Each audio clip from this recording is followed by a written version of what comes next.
பல்வேறு தரப்பட்ட ஊழல் குற்றச்சாட்டுகள் தொடர்பான விசாரணைகள் ஆரம்பிக்கப்பட்டது. எங்களை பொறுத்தவரையில் நாங்கள் யாரையும் அரசியல் ரீதியாக பழிவாங்கும் நோக்கத்துடன் நாங்கள் விசாரணைகளை ஆரம்பிக்கவில்லை.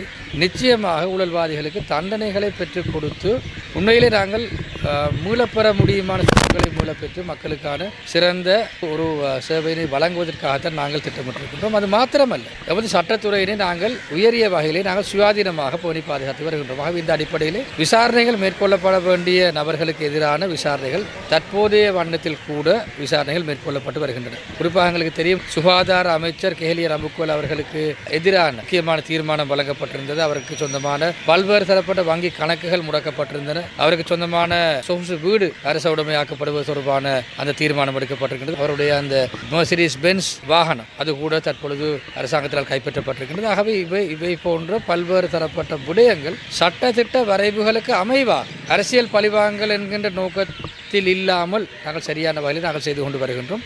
மட்டு மாவட்ட பார்லமெண்ட் உறுப்பினர் க பிரபுவின் வேண்டுகோளுக்கு அமைய மட்டக்களப்பு போதனா வைத்தியசாலைக்கு பிரதி அமைச்சர் திடீர் விஜயம் மேற்கொண்டார். இதன்போது வைத்தியசாலையில் விசேட கலந்துரையாடலிலும் அவர் கலந்து கொண்டார். மட்டக்களப்பு போதனா வைத்தியசாலையின் பணிப்பாளர் திருமதி க கலாரஞ்சனியின் ஏற்பாட்டில் இச்சந்திப்பு இடம்பெற்றது. வைத்தியசாலையின் பிரதி பணிப்பாளர் டாக்டர் மைத்திலி உள்ளிட்ட அதிகாரிகள் இதில் கலந்து கொண்டனர். வைத்தியசாலையின் அனைத்து பகுதிகளுக்கும் சென்று பார்வையிட்ட பிரதி அமைச்சர் உள்ளிட்ட குழுவினர் வைத்தியசாலையில் முன்னெடுக்கப்படும் பணிகளையும் பார்வையிட்டனர்.